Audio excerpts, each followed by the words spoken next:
harvester ant mounds in those plots over this time period as well.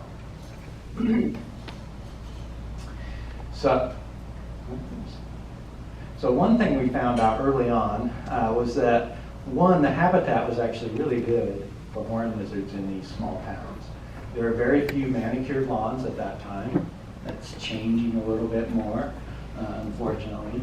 Lots of patches of bare ground in these places, and a lot of still native South Texas vegetation. This is just a list of some of those. There's native trees, native herbs, and also native grasses. There were a lot of bunch grasses in these fields. There were some, these were the most dominant species of each of these categories. The most common non-native grass was Bermuda grass, which was actually really common in those areas. It wasn't that bad though for the horned lizards. I mean, this yard has that, and you can see there's lots of patches here. So there's a lot of areas for them to be able to move easily. Whereas things like St. Augustine and stuff like that, they really can't move through that effectively. Okay, so this is just kind of an overview of those 16 sites. There were very high densities of horned lizards in these towns, much higher than occurs naturally, in natural areas. Sorry. So this line here, this is kind of the upper limit of what's been reported in the literature, about 10 lizards per hectare. 3 to 10 seems to be commonly reported. These are our 16 sites. This is average density per hectare here. Red are horned lizard densities. The overall average in these towns was 28 horned lizards per hectare. And then this is harvester ant density, which is just the density of mounds in those areas. And you can see there's kind of a weird pattern here, right? That there's areas with really high densities of horned lizards, very low densities of harvester ants. And then some of these sites had relatively high densities of harvester ants, but very low densities of horned lizards. That's odd, right? And it turns out that this is related really to two different main habitat types that our sites were in. And that was, you could categorize these sites as alleyways, which are really common in town. It goes, either through the middle of a town block or between them, and open fields, so parks and so on. Horned lizards were much more common in alleyways than they were in these fields. Okay? So we're going to come back to this point here later on. So when we first started the study, we were also interested in how they were utilizing space in these towns. So we radio tracked them in town. That was very hard. We did not continue to do this year after year just because the radio signal and stuff would bounce off of buildings and sheds and stuff. It made it very difficult, and then they'd be in people's yards that we didn't have access to. So it was a lot of work. But what did come out was that in these towns, they had very small home ranges, right? About 0.24 hectares. And this is just being compared here to the Chaparral, WMA, and Tinker Air Force Base, which have larger home ranges there. And this was paired so they're the same season and so on. But in general in Texas, the most reported home range size in natural areas is 1 to 2 hectares. This is about a quarter of that. And if you look at where these home ranges were, they were oftentimes confined to a town block. And most of the lizards we tracked did not go out of that block. These are the points where they were. The dark orange is the 95% minimum convex polygon, or just where they spent most of their time. And so this is the number of lizards tracked. This is a number of times their home range would have crossed a road. So most of them, it was either 0 or 1. And there was a couple of lizards that more frequently went across a road. Okay, so only about 2% of our telemetry points were outside, would cross a road. We've done a bunch of genetic work to also look at this more carefully. And what we found is they do have short distance dispersal. This is based on genetic similarity. And if you look at this map, what it's showing is there's two major highways that go through town. This is Carn City, not Kennedy. Highway 181, and then the Panna Maria Highway goes up north-south here. Now what you see on this map, each one of these spots is a horned lizard that was genetically sampled. And you can use similarity between lizards in town and use GIS methods to then ask, are there areas of town or whatever landscape you're looking at that appear to resist dispersal or movement? And so there's been a grid laid out over town. And all these red squares, these are areas of town that appear to resist movement of horned lizards based on their genetic similarity. And then if we look at what's inside these squares, the blue ones facilitate movement, red inhibit. The cells resisting those, if you look to see what's in there, it has very significantly higher percent of impervious surface. So concrete, buildings, walls, things like that. Right? So that's called mean percent urbanization here. Whereas the cells facilitating have less of that. And then if we can also use similar methods to look across these two major roads, and Calvert seems to be a very strong barrier. So that really resisted movement. And in fact, the lizards in the south of town there genetically come out to be very different from northern ones. So there seems to be a hard barrier there. Panna Maria Highway, it wasn't as much. We have some other evidence that it was somewhat of a barrier, but it does look like lizards sometimes successfully move across. Okay? So this kind of isolation in town, that's probably partially responsible for the high densities that we see. So urban structures isolate them, and they get in these high density pockets in different parts of town. But they also, as a result, have very low genetic diversity in town compared to natural areas. So they've suffered the loss of genetic diversity. And this is true not just in these towns, but in a few other towns we looked at in Texas where they occur. So we've done a variety of studies kind of looking at this overall question as to why they occur at such high densities. And one possibility was maybe there's lower predation in town. Okay, so as it's been mentioned already, horned lizards seem to suffer heavy predation, and papers suggest that survival is less than 50% annual survival, at least in natural areas. And this is a co-trip here catching the horned lizard. And the weird thing is in those towns, we would be doing these surveys every year, looking under stuff, looking in stuff, and so on, and very few snakes that would be potential predators of horned lizard that we ever found. We only found one bull snake. We only found one co-trip all those years, 4 Texas rat snakes, and we only saw roadrunners 2 times in town. They were in the surrounding ranches, but they weren't in town. And this area of Texas also doesn't have crows.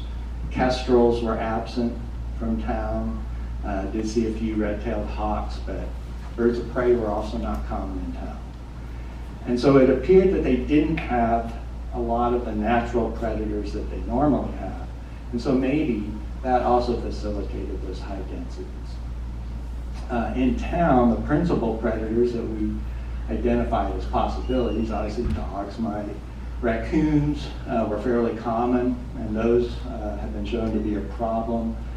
Cats, lots of feral cats in these towns. And then rats, potentially, could also be predators. So what we decided to do was compare the towns to a more natural area in a relatively nearby ranch area. And this ranch area had a lot of natural predators of horned lizards. Roadrunners were common. A lot of variety of snakes you commonly see, kestrels, birds of prey, and so on.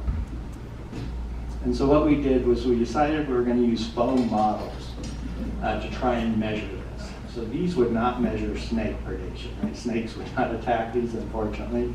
So we couldn't get an estimate of that. That's based more just on the paucity of snakes that we found in these towns. But they're good for potentially measuring avian and mammalian predation, because these foam models will leave visible marks on them when something tries to bite them or peck on them, right? And so we built these little foam models, a whole bunch of them, and we also used some controls just in case the foam or paint or something was attracting attention. And we put them in 3 locations. They're in Kennedy, Con City, and then the Los Sueños Ranch. Models would be left out 2 times, one in June, one in August. They'd be left out for 9 days. There's 126 per location. And then we would go and collect them. And you would find stuff like this. And you could categorize it as potentially avian predation. Here's one with a peck mark on the side, one with its head missing. You could see various bite marks on them, or they'd just be completely destroyed. So the interesting thing, though, is this. Virtually all of that, except for one, occurred at the ranch. The models in town just were not touched, right? And this is the one that maybe could be categorized as a predation event. In town, there's little peck marks on this one. It wasn't super convincing, but we added it anyway, so 1 for town. And all the rest of these were ones that occurred on the ranch. So avian was fairly common, and then a variety of bites on them as well. And so from this, they suggest that possibly in these towns, they experience lower predation, at least from some of their predators, like certainly avian predators and probably some of the mammalian ones as well, than in more natural areas. And so that could be partially responsible for their high densities as well. We did document a lot of mortality, but mainly from lawn care. So weed whackers, lawnmowers, getting run over by cars, so that seemed to be a major source of mortality for them. Okay, now back to that original graph that I showed you. Horned lizard density is not correlated with harvester ant density in these towns, right? So that's a weird result. These are just averages over the years, and you can see, if anything, there might be a negative relationship there, right? But this is not significant. This is no relationship. So that did raise a question: what are they eating in these areas? And we did a diet analysis looking at scat, and we also used stable isotopes, and they both gave us the same answer, basically, so that was good. And what we found was the majority of their diet in these towns are big-headed ants and harvester termites. Okay? Harvester ants only made up about 8% of their diet. And then there were some other ants and a variety of other stuff, at lower concentrations. So the harvester ant, this is the size of them compared to big-headed ants and harvester termites. So they had to eat a lot more of these, obviously, to make up, the amount of nutrition they would have necessarily gotten from these guys. And what we found was that harvester ant colonies are more common in the fields than the alleyways. Okay? But remember, in fields, horned lizards were at lower densities there. And horned lizards in fields did eat more harvester ants than they did in alleyways. So when they were available there, they would eat them. That's what this is showing here across a few months. And then this is alleyways versus fields. And this is the amount of harvester ants they ate. And this is harvester ant mound density, and it's lower in alleyways than in fields. One of the interesting things from this study was this guy here, the harvester termites. So this is an unusual termite to have in the US. These are termites that belong to this very large neotropical group, and they're surface foraging termites. They don't build mud structures, around grass or mud mounds or anything like that. They live underground, they come out, and then they forage on vegetation, and they go back underground. And as a result, they have these specialized soldiers that have these little nozzles, and they hold these chemicals up here that the soldiers will form a line on either side of the foraging workers, and they use that mainly to squirt on predatory ants that come and try and eat them. And if it hits it, it disables the ant or kills it. So basically they're protecting the foraging workers from predatory ants. And this species gets up into south and central Texas only. There's another species in Arizona that comes up from Mexico and gets up into Arizona. But there's only 2 species in the US of this kind of surface foraging termite. So it was, obviously it was something that would be available to the horned lizards. So, the idea with them eating harvester ants is that the large bodies give them more calories. Large bodies means less foraging time in natural areas, which would lower their predation risk. They're just not out in the open having to eat as much. But in town, they can actually eat these small termites and these small ants. So this is a horned lizard here that is tracked, and this is a foraging line of those termites. And the female's just sitting there basically licking them up as they go by, and they'll eat hundreds of these things, right? Thousands, actually. And so, if in fact, based on our results, that there's lower predation in town, this would free them up to be able to concentrate on eating a whole bunch of small things that they normally wouldn't have in more natural settings because it'd be too risky. Okay? And also the termites are a good food source really for a lot of things, high nutrition, lots of protein, lots of fat. And so that also probably helped, in a sense, the high densities, because they could get a lot of nutrition from those. They're certainly better food than ants. They just don't have as much exoskeleton on the outside. Easier to digest, probably. So it's kind of an unusual situation. This diet change probably only can happen in situations where they don't have high predation. Tinker Air Force Base, they found a similar type of thing where they eat small ants because they don't have harvester ants there. And they also suggested there's lower predation at that site. So, that's what we think is going on here. So, unfortunately, these populations have been declining throughout the period we've been studying them. This is Kennedy here, and then this is the average for Karn City for the sites that were in each. Now, 2 early sites that weren't included in the 16 sites, we started back in 2013, but those were lost right away because a new prison was built, and then the elementary school was built, and all that got bulldozed. So all those lizards disappeared.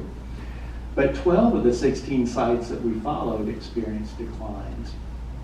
Kennedy, it went to 0 pretty quickly, actually. By 2019, there were none. There are still probably a few lizards left in that town, but that town has lost virtually all of them. And then in Karn City, unfortunately, there's a lot of those sites have also been disappearing. Okay, so one thing, going back and looking at the data, as the study went on, we realized that, what started happening in town was there was a push to clean stuff up, right? Let's clean up these alleyways. People get rid of the brush piles in their yards, things like that. And when that would happen, the horned lizards from that site would just disappear. I mean, either completely or almost completely. And on the average, a 79% decline in horned lizards when vegetation would be removed from around trees, along fence lines, things like that. And so there's a big difference from before and after these sites. You would see a dramatic difference between years. And this is just showing an alleyway here one year, and then this is the cleanup effort that kind of got rid of this vegetation and stuff there, and now horned lizards in that alleyway. Models and embedded eye buttons in them, and then calibrated them against live ones to make sure it was measuring the same type of temperature change. And then we also took lizards from town and we measured their preferred temperature in a temperature gradient to see what temperature they preferred to be in. And from the ones in the temperature gradient, we found that this was their optimal temperature range here. And the critical temperature is up here, right? So the critical temperature is the temperature that if they get past that, they die. Okay? And this is what they prefer to be. So the models, those little printed models, we put out at a number of sites, and we would put them either in vegetation where we had seen them before, or we would bury them a little bit underground like they normally do. And then some we also just left in the open in areas where they would hang out. And what you find when you do that is vegetation, the covered areas, for most of the hottest part of the day are within their optimal range. Whereas ones in the open exceed their critical range for 5 to 6 hours a day. So in other words, if they had been out in the open, they would have died. And so basically when you're removing vegetation like that, you're creating this open situation, and they just can't handle that amount of heat. And this is just showing another way of looking at this. For buried, open, and vegetation, this is habitat quality based on their thermal profile. The lower the value, the closer it is to their optimum. So the lower the value, the better. And vegetation significantly better than the other two microhabitats that we measured. And so this would be a classic place here. So they loved aqua bushes and trees in this area, and they would be hiding out under here. But if this gets removed, then they don't have that buffer. And in fact, if we look across sites, we see that horned lizards were higher at sites with better thermal quality. So these lower DE values here. There was more horned lizards in an area that had better thermal quality than those that didn't. And these blue ones are those from Kennedy. So it turns out those sites in Kennedy, just on average, did not have good thermal quality either. And alleyways are great. Alleyways have significantly better thermal quality than fields do. And so basically we had a situation in an alleyway that I think it's just the habitat configuration is ideal for them because they can come out, sun themselves, get back in really quickly to cool down. They don't have to expend a lot of energy moving between patches of microhabitats because it's all really close together. They can also come out and forage in these open areas as well. But then also, this termite requires humid, relatively cool conditions for them to come out and forage. Well, that occurs under the vegetation, for a much longer period of time than it does in the open in these areas. And so maybe it also facilitates foraging of these types of things. And then big-headed ants also have thermal requirements as well. And so it could be this kind of situation is both good for the horned lizard, but also good for their prey. And so they were able to concentrate eating a lot more of this in these habitats than harvester ants, for instance. So, the takeaway here was that thermal refugia, very important for these species. And shrubs, vegetation along fence lines and base of trees, old brush piles. They would hang out in people's old sheds and also under houses. So in the past, people used to have a lot of pier and beamed houses that were raised up off the ground. And they would always report having horned lizards living under the house, right? And there were still a few of those left in town, and they did have horned lizards that lived under. I mean, it was a perfect thing. They could get under and cool off. They'd run out in the yard, eat, go back into the house. So that was something that doesn't really exist that much now. And so, you know, to maintain lizards like this in a small town setting, you really have to maintain those thermal refugia. If you were to clean stuff up, you could probably do it in a way that wouldn't be so dramatic. You could cut off small pieces and then replant it with shrubbery that you wanted or something, you know, do it more slowly. And also, if you wanted more of them, you would have to plant kind of more closely spaced shrubbery in the parks and places like that, because those things, those microhabitats have to be fairly close together for them to be optimal. And then, of course, not using herbicides for lawn care, and, you know, of course, maintaining harvester ant colonies as well. People were pretty good at that in town, but there were still a few people that would poison them whenever they would get into the yard, but most people actually did leave those alone. Okay, that's it.